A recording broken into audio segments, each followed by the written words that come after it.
Bismillahirrahmanirrahim. Assalamualaikum warahmatullahi wabarakatuh. Kita ketemu lagi di kuliah sedimentologi. Kali ini kita masuk ke pertemuan ke-8. Kita membahas tentang struktur batuan sedimen. Jika di materi sebelumnya kita membahas struktur batuan sedimen pada saat pengendapan, struktur batuan sedimen yang terbentuk pada saat pengendapan atau kita sebut sebagai scene deposition. Nah, untuk kali ini kita akan membahas tentang struktur batuan sedimen yang terbentuk pasca pengendapan dan struktur erosi dan struktur yang disebabkan oleh aktivitas biologi. Jadi kita akan membahas struktur-struktur yang pasca pengendapan. Jadi baik erosi, biologi dan struktur yang lainnya yang terjadi saat pengendapan sedimen telah selesai. Tapi ini belum menjadi batu, masih berupa endapan. Kemudian dia terbentuk struktur batuan sedimennya. Jadi struktur batuan sedimen pasca pengendapan itu struktur yang terbentuk setelah proses pengendapan selesai. Jadi ini adalah material-material sedimen, material-material sedimen yang terendapkan. Dia sudah memiliki strukturnya masing-masing. Kemudian apakah dia masif ataukah berlapis yang merupakan struktur scene deposition-nya atau pada saat pengendapannya. Dan setelah pengendapan ini selesai, material sedimen ini selesai diendapkan, maka terjadilah aktivitas lainnya yang terjadi di permukaan maupun di lapisan material sedimen tersebut yang menyebabkan terbentuknya struktur sedimen yang baru setelah pengendapan selesai terjadi. Jadi pengertiannya sendiri adalah struktur batuan sedimen yang terbentuk setelah proses pengendapan material sedimen pada satu lingkungan pengendapan. Jadi itu yang disebut sebagai struktur pasca pengendapan atau post deposition. Ini adalah salah satu bentuk yang pertama dari struktur pasca pengendapan. Jadi kita kenal dengan istilah load case dan flame. Jadi load case sendiri diambil dari kata cetakan, jadi cetakan akibat pembebanan, akibat load. Jadi ini adalah lapisan pada awalnya dia datar,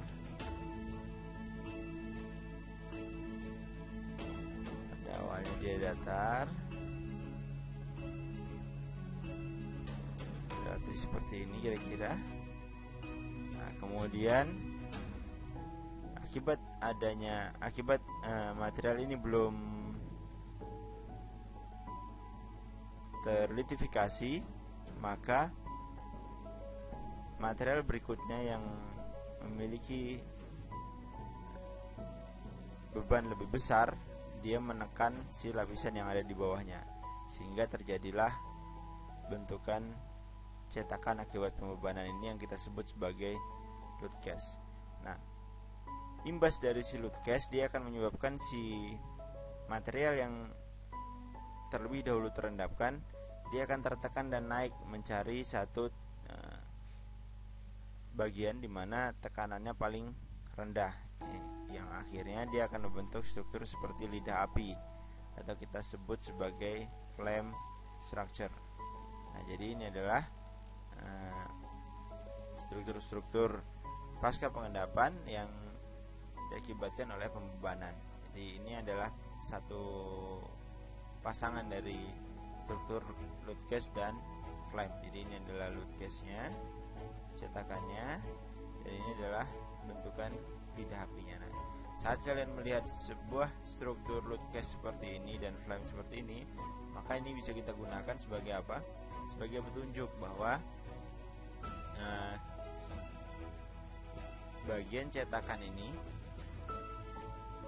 adalah bagian dari bottom dari lapisan, dan bagian ini, dan bagian yang frame structure-nya adalah bagian top dari si lapisan. Jadi kita bisa melihat menggunakan hukum superposisi dari struktur yang dihasilkan pasca pengendapan. Ini adalah contoh di Muzweze River di Zimbabwe.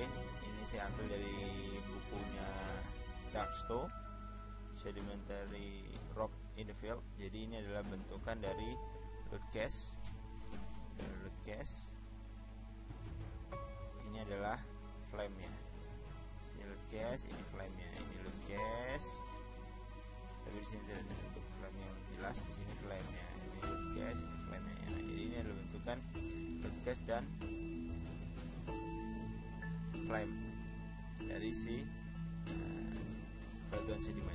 Begitu pula dengan yang ini. Ini adalah root cast, ini adalah flame-nya, ini adalah root cast, ini flame-nya, ini flame-nya. Ini juga, ini adalah root cast, ini flame-nya, dan begitu semuanya.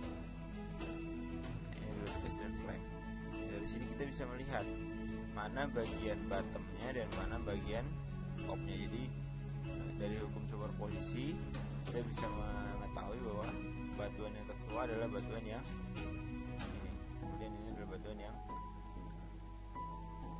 lebih muda, karena kita melihat bentukan struktur root cast dan flame-nya masih dalam posisi normal, belum ada pembalikan.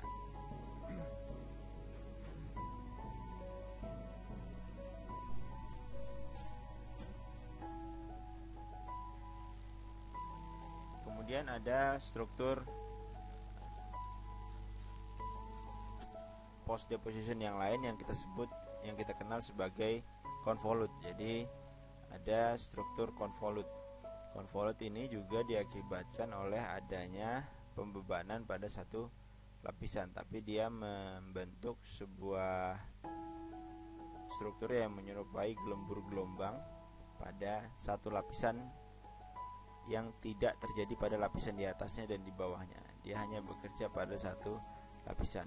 Jadi lapisan tipis yang menunjukkan load induced convolute lamination. Ini adalah satu lapisan yang menunjukkan bentukan convolute.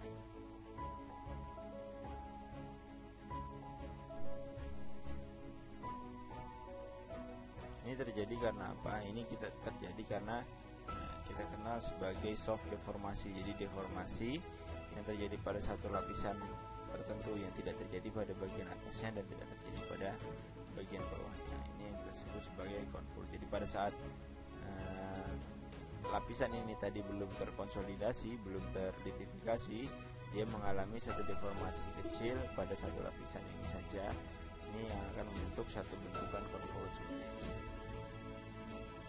Ini yang kita kenal dengan convolute. Kalau dia tebalnya lebih dari 1 cm, maka kita kenal sebagai convolute bedding. Kalau tebalnya kurang dari 1 cm, maka kita sebut sebagai convolute laminasi.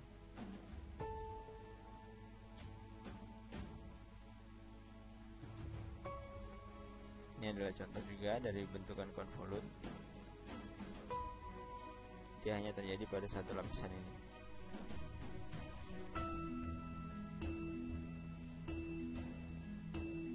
Tidak terjadi pada lapisan di atasnya dan di bawahnya.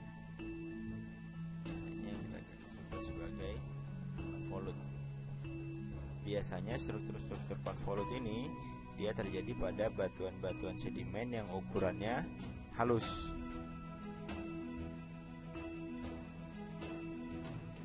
Dia masih jenuh akan fluida sehingga dia mudah terdeformasi.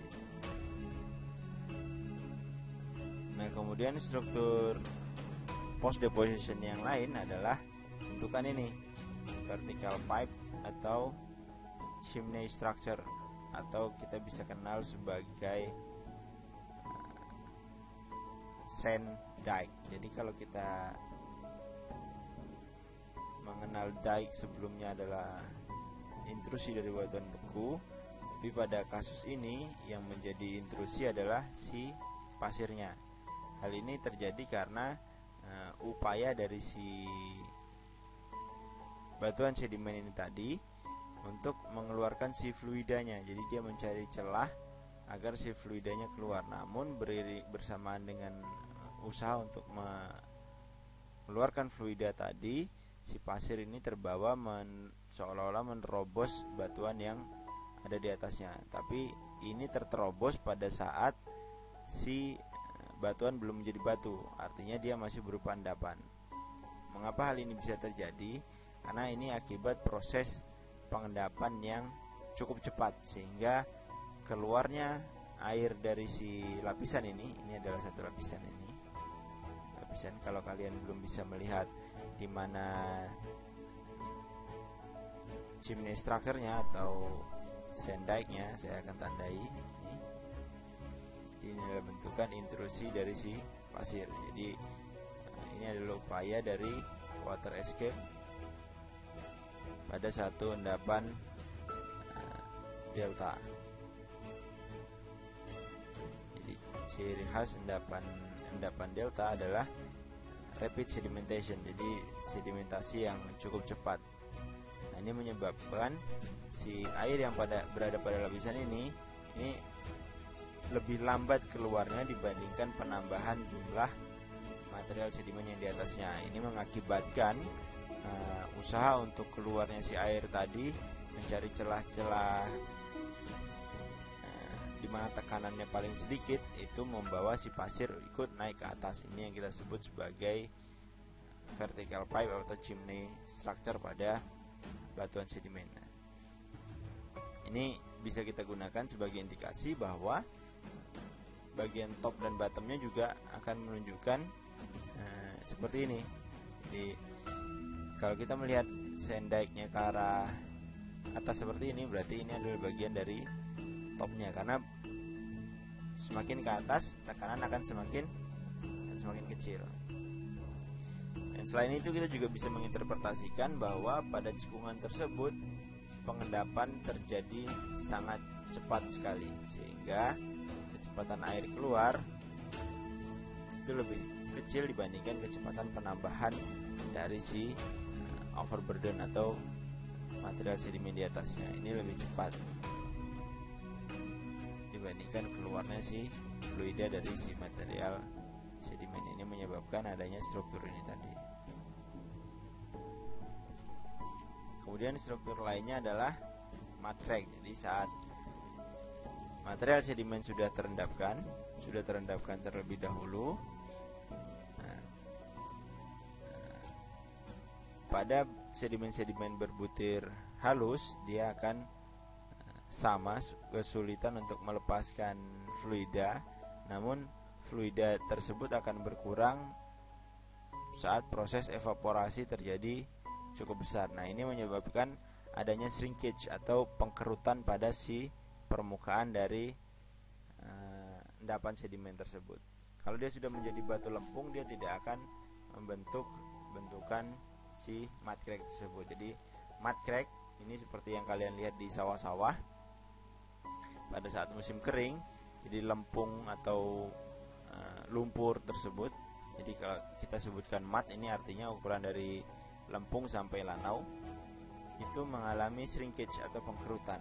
Pengkerutan ini tadi terjadi karena berkurangnya fluida akibat penguapan dari si material sedimen yang terdapat tadi. Jadi pada saat si material sedimen mud ini tadi mengalami pengurangan fluida, dia akan mengkerut, merapatkan si butiran-butirannya, sehingga menyebabkan terjadinya retakan-retakan pada permukaan dari si endapan tersebut. Semakin ke dalam dia akan semakin hilang si mud crack-nya, karena di dalam masih ada kandungan fluidanya, sehingga dia tidak mengalami shrinkage. Semakin dia mengalami evaporasi yang cukup besar, maka mud crack ini juga akan semakin dalam terbentuknya, karena dia bagian dalam juga akan ikut mengalami pengkerutan. Nah, saat si pengkerutan ini terjadi, rekahan ini terjadi, dan dapat material sedimen yang baru yang menutupi di atasnya, yang mengisi rekahan-rekahan ini, maka dia akan terawetkan menjadi satu struktur mud crack pada batuan sedimen. Namun jika pengendapan tidak terjadi setelah shrinkage ini tadi, kemudian musim hujan datang dan dan dia kembali menjadi jenuh air, maka struktur ini tadi akan hilang dan dia akan kembali menjadi satu bentukan masif pada material sedimen. Saat dia menjadi batuan sedimen, maka dia akan menjadi satu mudstone yang masif kalau dia tidak terjadi pengendapan berikutnya di atasnya. Namun saat terjadi pengendapan berikutnya, maka kita akan melihat ini. Kita akan melihat material-material pengisi dari si mud crack ini tadi ikut terlitifikasi pada si batuan sedimen ini tadi. Ini adalah bentukan-bentukan dari syneresis crack. Jadi irregular star shape pada mud crack ini tadi. Jadi bentukan yang tidak beraturan pada mudstone yang terjadi akibat proses pengkerutan itu tadi. Proses pengkerutan menyebabkan rekahan, kemudian rekahan tersebut terisi oleh material sedimen berikutnya. Jadi ini adalah struktur mud crack yang terekam pada batuan ini. Artinya setelah dia mengalami shrinkage atau pengkerutan, kemudian ada material sedimen baru yang datang yang mengisi rekahan-rekahan tersebut. Kemudian struktur post deposition lainnya adalah stilolith. Stilolith ini khusus terjadi pada batuan sedimen berupa batuan karbonat atau batu gamping. Stilolith ini terjadi akibat pembebanan yang cukup besar sehingga dia menyebabkan satu bentukan bergerigi seperti ini pada batuan sedimen, khususnya batuan karbonat atau batu gamping. Ini adalah bagian dari diagenesis si batuan karbonat atau batu gamping tersebut. Struktur-struktur stilolith seperti ini dia menunjukkan bahwa si batu gamping tersebut telah mengalami proses pemendaman yang cukup dalam. Jadi dia sudah terkubur cukup dalam sekali sehingga tekanan yang diterima oleh si batu gamping tersebut menyebabkan terbentuknya stilolith seperti ini.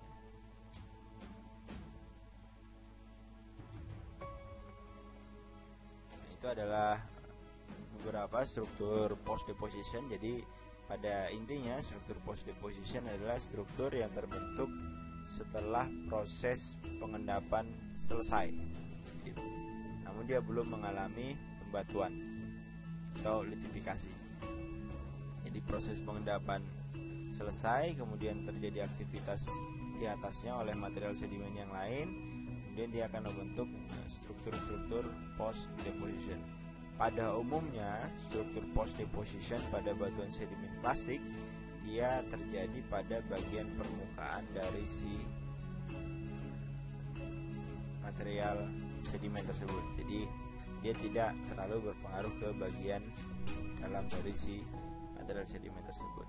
Namun beberapa kasus menunjukkan seperti adanya stilolith tadi, dia terjadi pada bagian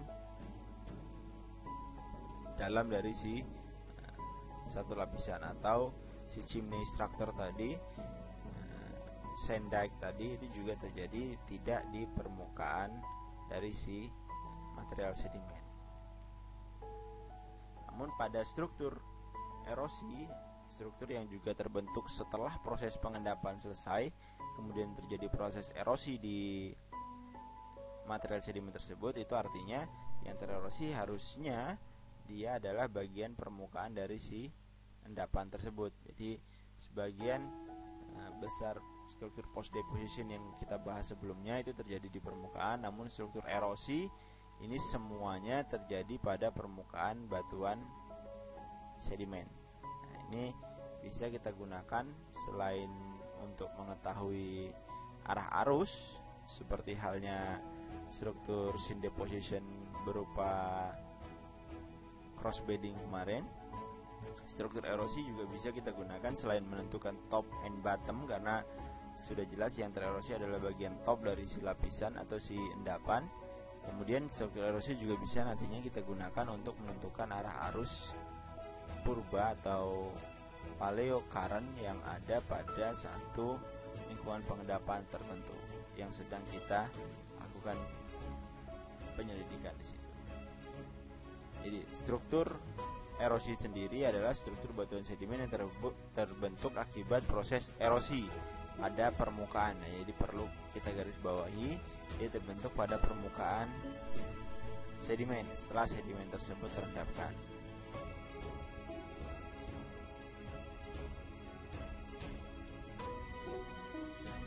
Jadi bisa dipastikan bahwa struktur erosi hanya terjadi pada permukaan material sedimen.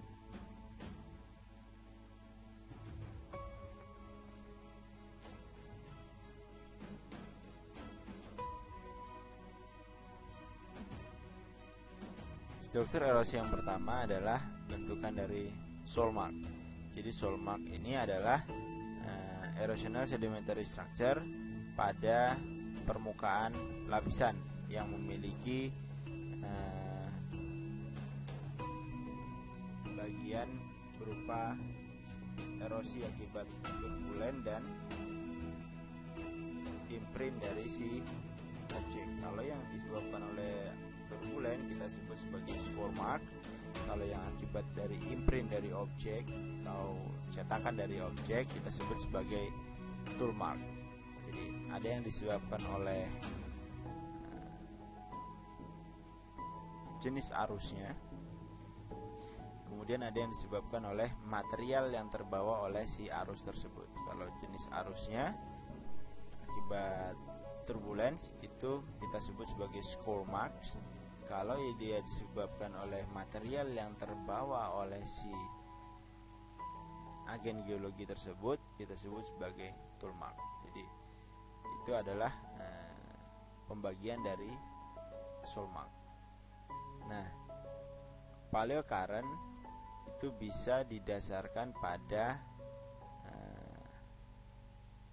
struktur-struktur yang terbentuk akibat erosi ini tadi. Jadi salah satunya adalah bentukan-bentukan dari score mark dan tool marks, karena arus ini akan menunjukkan jejaknya pada si struktur sedimen yang terbentuk. Kalau di struktur sedimen syn deposition kita kemarin punya cross bedding atau cross stratification atau imbrication, ini adalah syn deposition. Kemudian kalau pada struktur erosi kita memiliki flood cast salah satunya akibat cetakan dari si tool marks dan score mark ini tadi. Nanti kita lihat bagaimana bentukan flood cast tersebut dan bagaimana kita menggunakannya untuk menentukan arah arus pipa. Proses yang terjadi pada satu lapisan ini mirip dengan post depositional tadi yang sebelumnya, namun ini disebabkan oleh proses erosi. Jadi awalnya bagian ini adalah bagian yang rata seperti ini, lurus. Ini juga berwarna hitam, ini juga berwarna hitam. Kemudian dia tererosi oleh material yang terbawa ini, material sedimen yang terbawa ini, atau oleh arus yang terbawa langsung. Kemudian dia membentuk satu bentuk cekung seperti ini, cetakan seperti ini. Nah, bentukan cetakan seperti ini saat energinya sudah mulai habis, maka material sedimen akan terendapkan mengisi bagian atasnya, mengisi bagian atas dari permukaan si material sedimen tadi. Jadi material yang mengisi adalah material batuan yang ada di atasnya. Jadi seolah-olah batuan yang di atasnya ini masuk ke dalam si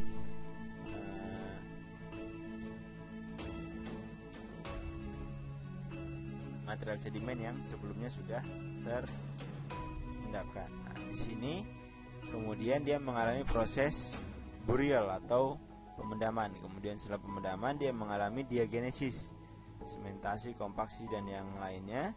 Kemudian dia menjadi satu bentukan batuan sedimen. Nah, ini sudah menjadi batuan, sudah terlitifikasi. Jadi bentuknya akan seperti ini. Nah, saat kita melihat dia dengan posisi normal, maka bentukan cetakan yang mengerosi itu akan lebih menonjol ke bawah seperti bentukan load case tadi. Tapi bedanya load case itu disebabkan oleh pembebanan sehingga dia tidak menunjukkan satu pola arah arus. Nanti kita akan melihat bagaimana si flood case, groove case yang diakibatkan oleh erosi ini tadi, dia bisa menunjukkan satu arah arus tertentu. Nah, pada saat dia posisi normal, dia akan berada seperti ini. Jadi si bottom erosionnya masih berada pada bagian normal. Ini menunjukkan bahwa material sedimen yang menonjol ke bawah dari lapisan di atas ini adalah arah ke bottom dan sebaliknya adalah arah ke top. Nah, namun saat dia mengalami deformasi, dia miring, ini masih posisi normal, namun deformasi semakin intens, maka dia bisa mengalami satu pembalikan. Jadi misalnya satu struktur anti-clean, kalau dia masih seperti ini, maka si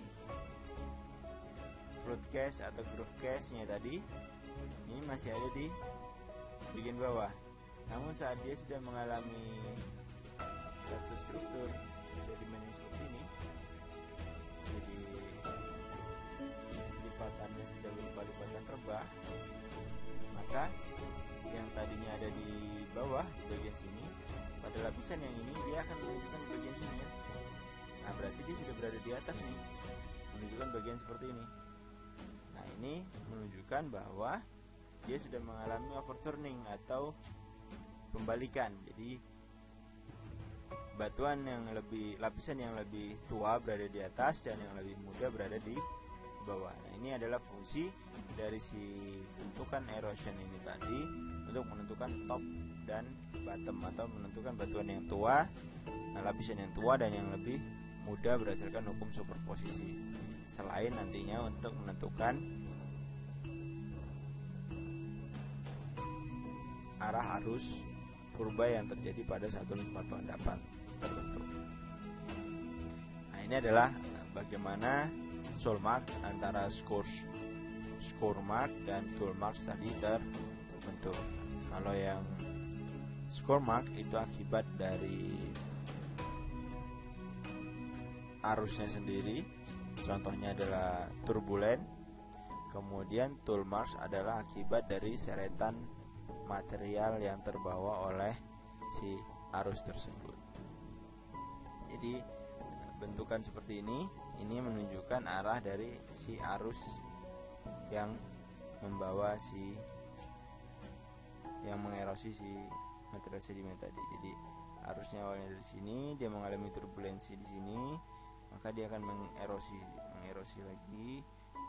terus sampai dia akan terbentuk seperti itu. Kemudian dia akan terisi oleh material sedimen yang lain. Nah, namun pada tool marks dia akan menyebabkan jadi si butiran yang terbawa ini tadi, dia akan menyebabkan satu bentukan cetakan pada permukaan lapisannya. Bedanya cetakannya tersebut diakibatkan oleh arusnya sendiri atau akibat dari seretan si material tersebut. Nah, ini adalah contoh bagaimana si cetakan ini tadi dia diukur arahnya. Jadi trennya diukur, di bearingnya diukur, seperti kalian mengukur struktur garis. Jadi diukur arah cetakan ini tadi kemana arahnya, sehingga kita bisa menentukan arah dari si arus purba tadi. Kalau ini dia sudah confirm jelas menunjukkan satu arah. Kemudian di sini dia bisa memiliki dua arah, artinya kita memiliki dua polarisasi dari material sedimen. Ini dia memiliki lebih dari dua arah dari material sedimen yang terendapkan. Apakah mungkin dia memiliki tiga arah? Mungkin saja, misalnya pada endapan-endapan kipas bawah laut. Kipas bawah laut kan dia ini channelnya, kemudian dia memiliki kipas seperti ini. Nah, berarti kan dia ada arah arus yang ke sana, ada arah arus yang ke sana, ada arah arus yang ke sana. Jadi kita bisa memiliki 3 arah cetakan dari si erosional yang berbeda. Kira-kira seperti itu. Jadi ini adalah rangkuman dari bagaimana paleocurrent itu ditentukan atau disebut sebagai paleocurrent indikator. Yang pertama adalah dari cross lamination atau cross bedding, kemudian dari large scale cross bedding atau cross stratification. Ini adalah struktur yang tadi sudah kita bahas, bahwa nomor 1 sampai 4 ini adalah struktur yang terbentuk akibat syn deposition, jadi dia bersamaan dengan proses pengendapan si material sedimen tadi. Kemudian flood cast adalah struktur sedimen yang terbentuk setelah proses pengendapan, jadi ini adalah post depositional akibat erosional structure. Ini adalah syn depositional. Kelima struktur ini tadi ini bisa digunakan sebagai paleocurrent indikator. Jadi kita bisa melihat arah dari si arus pada satu lingkungan pengendapan tersebut.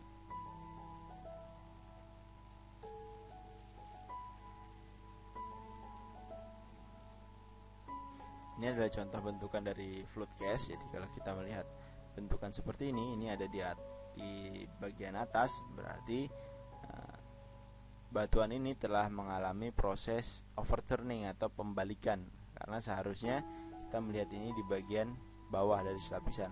Kalau kita melihat permukaannya seperti ini, seharusnya ini tidak terlihat. Ini tidak terlihat karena strukturnya akan seperti ini. Di atasnya normal, di bawahnya dia menggerus si lapisan yang ada di bawahnya tadi. Akibat adanya turbulensi ke arah sini tadi. Tapi karena ini sudah muncul di permukaan yang kita lihat sekarang ini, berarti dia sudah mengalami overturning. Nah, dari sini kita bisa mengukur nih arah arusnya nanti kemana. Nah, ini kita ukur semuanya. Kita ukur apakah dia ke sana atau dia ke sana. Nanti kita lihat dari bentukan erosional yang lebih dalam ke yang lebih dangkal. Tapi sepertinya terbalik saya ini yang lebih dalam ke yang lebih dangkal. Itu seperti ini. Nah, ini kita ukur trennya, maka kita akan bisa mengetahui arah arus berubah pada satu lapisan ini tadi.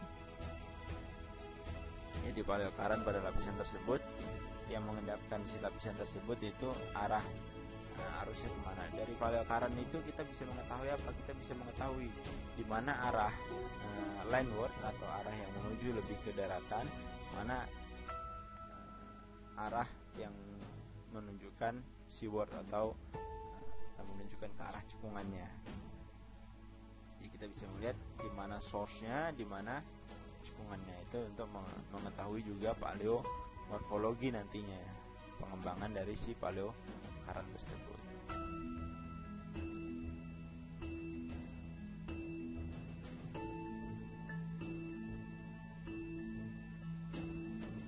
Tapi kalau si Stowe di sini dia mengidentifikasi justru sebaliknya. Jadi dari kiri ke kanan seperti identifikasi saya sebelumnya. Ini adalah arah arus yang diidentifikasi oleh si Dark Stowe from left to right. Ini adalah bentukan lain dari cetakan, yaitu adalah groove cast. Jadi groove cast ini dia lebih panjang, lebih besar dari si flood cast tadi. Ini juga bisa digunakan untuk mengidentifikasi si paleocurrent tadi. Sama, ini kita lihat di atas, berarti dia sudah mengalami overturning dari si posisi normalnya.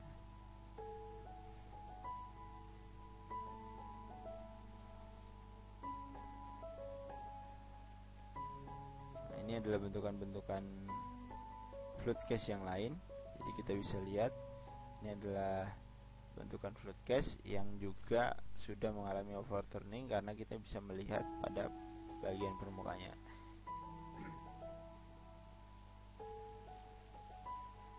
sebagian besar dari si fluid case yang bisa kita lihat itu adalah fluid case yang telah lapisan yang telah mengalami overturning, karena pada dasarnya fluid case berada pada bagian bawah cetakan yang tersebut, sehingga kita sulit melihat. Dan saat dia sudah mengalami pembalikan, baru kita bisa melihat dia pada bagian atas. Nah, ini adalah bentukan-bentukan fluid case-nya. Ini adalah bentukan fluid case-nya. Nah, namun yang pada bagian bawah ini kita juga bisa melihat adanya groove case ini. Groove case. Jadi tidak hanya fluid case, kita juga bisa mengetahui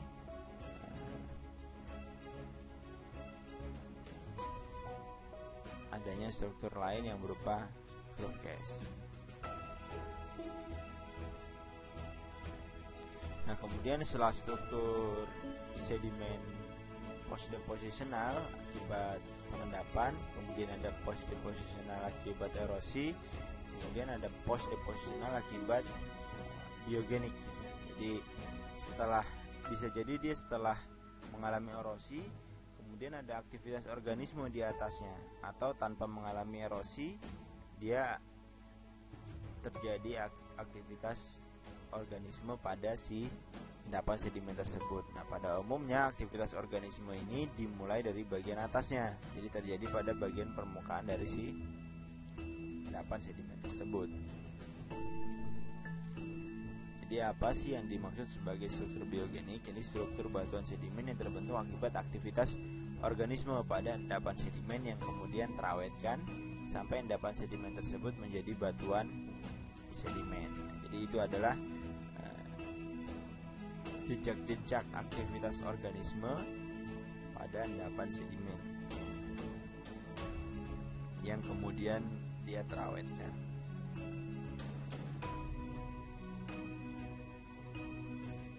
Ada beberapa jenis yang disebutkan oleh Box mengenai biogenik kategori.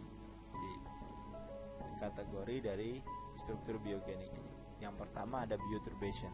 Jadi bioturbation ini di antaranya adalah ada burrow, track, trail, fluid penetration, dan beberapa struktur yang lain yang berupa campuran. Kemudian ada bioerosion. Jadi struktur yang dia menghilangkan si material sedimen, sebagian material sedimen yang di atasnya. Contohnya adalah scraping dan beatings. Kemudian ada biostratification, jadi struktur yang berupa stromatolites atau dia berupa lapisan, menunjukkan seperti lapisan tapi akibat aktivitas biologi. Kemudian ada excrement atau sisa jejak dari proses ekskresi atau aktivitas organisme yang membuang sisa hasil produksi dari tubuh mereka. Kita sebut sebagai kotoran dari binatang. Itu berupa contohnya adalah coprolit, jadi atau pelet dari makhluk hidup tersebut.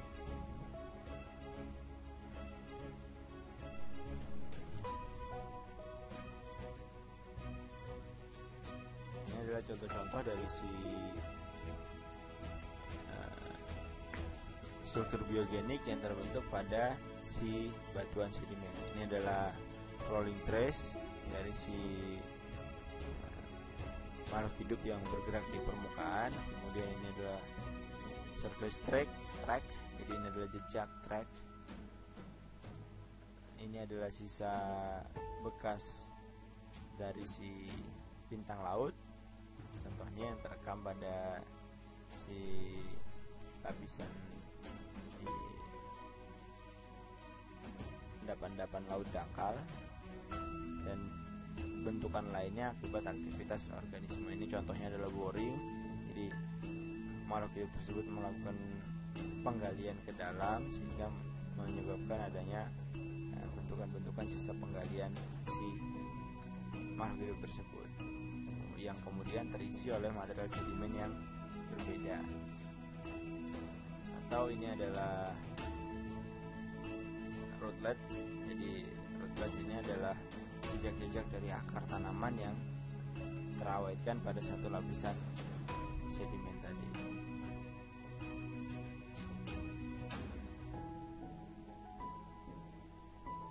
Nah, jadi pada satu kondisi tertentu, makhluk hidup ini memiliki satu lingkungan yang kita sebut sebagai ekosistem.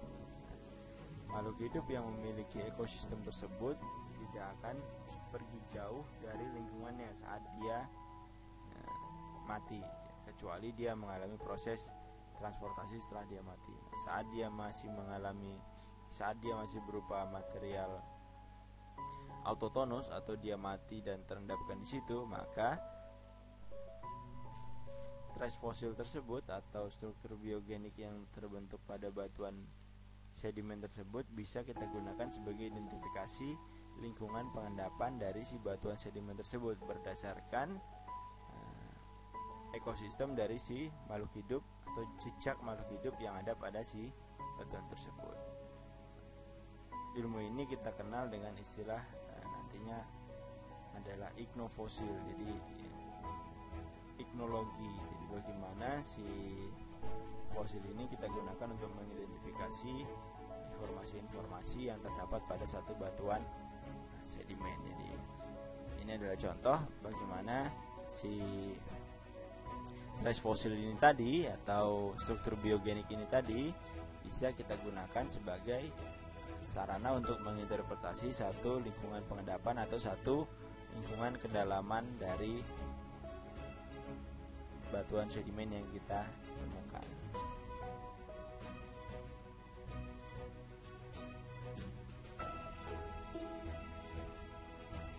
Ini adalah contoh-contoh bagaimana saat kalian melihat satu penampang lapisan. Jadi ini lapisan yang kita iris, kita akan melihat bagian secara vertikalnya. Ini adalah jejak-jejak dari si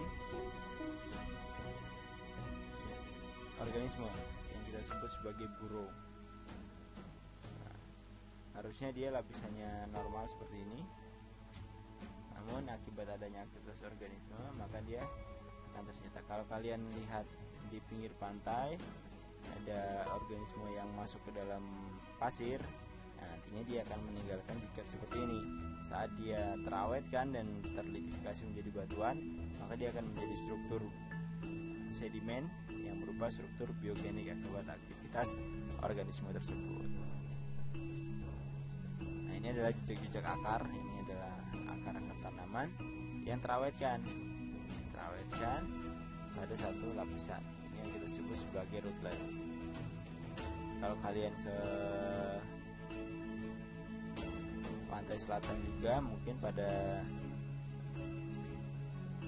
endapan-endapan di pantai yang ditumbuhi rumput atau sekitar lagun yang ada di pantai Depok misalnya, kalian bisa sayat di situ. Nanti kalian akan lihat pada permukaannya akan banyak akar-akar rumput atau akar-akar tanaman yang masih tertinggal pada si lapisan tersebut. Nah, saat akar-akar tersebut terpreserve secara baik, terawetkan secara baik, maka dia akan menghasilkan struktur biogenik berupa rootlet ini tadi. Atau ini kita sebut sebagai jejak cetakan. Jadi track adalah fosil jejak yang berupa cetakan langkah. Jadi bedanya nanti ada track, ada trail. Kalau track ini adalah cetakan langkah yang tidak berupa seretan, jejak manusia, jejak dinosaurus, jejak burung. Ini contohnya adalah jejak burung yang tercetak pada satu endapan sedimen. Kalau cetakannya seperti ini, yang menonjol seperti ini, berarti ini juga posisinya sudah terbalik, karena seharusnya dia cekung dan datar bagian atasnya saat dia terisi oleh material sedimen. Saat kita melihat dia menonjol seperti ini pada satu material yang sama, maka kita bisa mengetahui bahwa lapisan ini sudah mengalami overturning atau pembalikan. Nah, struktur biogenik tidak bisa digunakan untuk menentukan arah harus purba. Dia hanya bisa digunakan untuk mengetahui salah satunya tadi adalah paleobatimetrinya, atau kita bisa mengetahui top dan bottom dari si lapisan. Ini adalah struktur trail, struktur jejak. Jadi jejaknya pergerakan siput atau cacing yang bergerak pada permukaan sedimen. Saat dia terawet kan jejak ini tadi terisi oleh material sedimen berikutnya, maka dia akan menjadi satu struktur biogenik yang kita kenal sebagai trail lagi atau jejak seretan. Jadi kira-kira seperti itu materi mengenai struktur sedimen, struktur batuan sedimen yang terbentuk setelah proses pengendapan terjadi. Jadi ada struktur yang terbentuk akibat pengendapan berikutnya, ada struktur yang terbentuk akibat erosi, ada yang struktur terbentuk akibat aktivitas organisme yang ada pada permukaan batuan sedimen. Jadi fungsinya masing-masing. Yang pertama pada umumnya kita bisa menentukan top dan bottom untuk menentukan superposisi dari si lapisan tersebut. Kemudian yang kedua kita bisa mengetahui paleocurrent, sampai nantinya kita bisa mengetahui paleomorfologi dari si lingkungan pengendapan tersebut, dan kita juga bisa mengetahui paleobatimetri. Salah satunya adalah paleobatimetri berdasarkan dari trace fosil yang ada pada batuan sedimen tersebut. Itu adalah salah satu aplikasi dari bagaimana kita mengenali si struktur sedimen berupa struktur post depositional tadi. Jadi kita perlu ingat bahwa kemarin kita sudah membahas mengenai fasies, di mana fasies itu dia mencerminkan satu lingkungan pengendapan tertentu menggunakan dasar sifat fisik, kimia, dan biologi dari si batuan. Jadi fasies tersebut adalah sifat fisik, kimia, dan biologi dari satu batuan yang mencirikan atau merefleksikan satu lingkungan pengendapan tertentu. Nah, pada struktur sedimen post depositional, erosional, dan biogenik, itu kita juga bisa melihat bagaimana fasies si batuan tadi bisa mencirikan satu lingkungan pengendapan tertentu. Namun kita tidak bisa menggunakan satu fasies saja untuk menentukan satu lingkungan pengendapan. Kita butuh beberapa asosiasi fasies untuk menentukan lingkungan pengendapan. Misalnya kita mendapatkan satu bentukan flood case. Nah, dengan fasiesnya batu pasir dengan struktur flood case misalnya, kita bisa menduga apakah dia terbentuk pada lingkungan turbidit atau lingkungan sungai misalnya akibat erosional. Nah, kita masih memiliki dua opsi tersebut. Nah, untuk memvalidasinya, untuk menguatkan dugaan, mengkerucutkan pilihan tersebut, maka kita harus melihat bagaimana fasies di atasnya dan fasies di bawahnya. Nah, itu yang kita sebut sebagai asosiasi fasies. Jadi salah satu kita mengetahui struktur batuan sedimen adalah kita bisa mengidentifikasi fasies dan asosiasi fasies dari si batuan tersebut untuk mengetahui lingkungan pengendapannya. Kira-kira seperti itu. Jadi kalau ada pertanyaan silahkan tuliskan di kolom komentar dan diskusi. Sekian kuliah sedimentologi kali ini. Assalamualaikum warahmatullahi wabarakatuh. Have a nice day.